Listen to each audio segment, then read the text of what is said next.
Let's cross now to Los Angeles, where we can speak to Peter Matthews. He is a professor of political science at Cypress College. Welcome to TRT World. Who do you think fared better in the debate? Trump didn't fly off the handle, as some were predicting, but do you think there were any real surprises?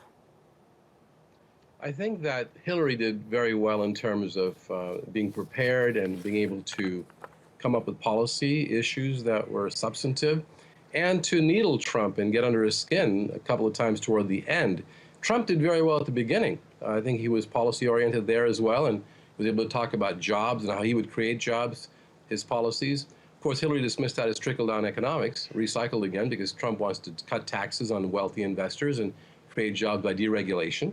And then he attacked her for NAFTA and free trade, and that's something she's vulnerable on. So there was some issue discussions at the beginning. The whole thing degenerated too much into personality and charging each other's personal faults, like when she went after Trump on his taxes, and he went after her and said, "I'll release my taxes if you release your emails." That was an interesting comeback. But he didn't talk about her money in politics, about her having taken so much money from Wall Street and not disclosing her Goldman Sachs speeches, which she made to Goldman Sachs and got paid very well for it. He didn't do that. I was surprised at that, though. But it was very interesting to see two different styles of debating. I think Trump held his own, though, because he didn't fly off the handle and act too bizarre or come up with crazy statements, some of which he's made in the past. So I think the low bar was low, and he did well for that. But Peter Matthews, you did bring up Hillary Clinton's emails. Do people trust her? Will this be a problem for her? Yes, trustworthiness is still a big issue for both of them, but particularly for her on the several incidents of her hiding her illness for a while, emails, the scandal, and many other things, Clinton Foundation. People have to get over that. So the question is, will the polls be moved by this debate?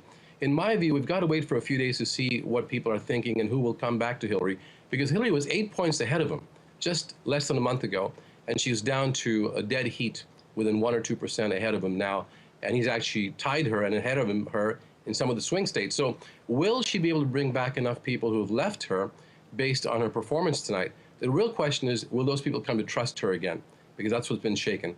And if they don't come back to trust her again, especially many of the Bernie supporters, and by the way, I should say that a huge number of millennials and Bernie supporters have not come back to trust her yet, not as of till today anyway.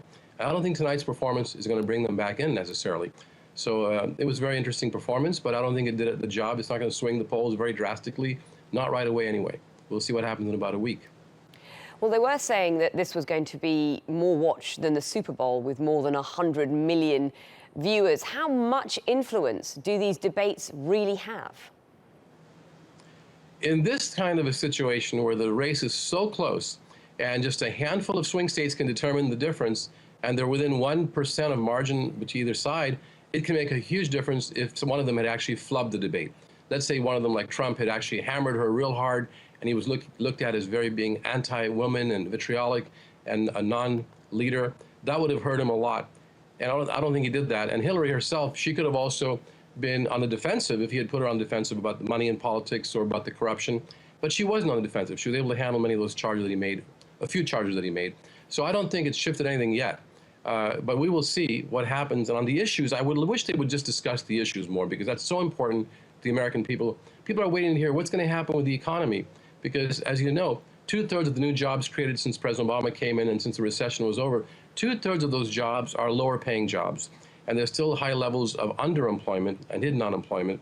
And Trump is reaching out to those disaffected voters who have lost their jobs, who are very much afraid they'll lose their jobs, but their children won't do as well as they did. And many of these are white, non-college educated voters who used to work in factory jobs on the assembly line. They're in states like Pennsylvania, Ohio, and even Florida. And those swing states are going to be crucial. So these people he's going after with the jobs issue are crucial and critical voters. I don't think they're going to go to Hillary yet. We'll see what happens, though. OK, Peter Matthews live in LA. Thank you very much.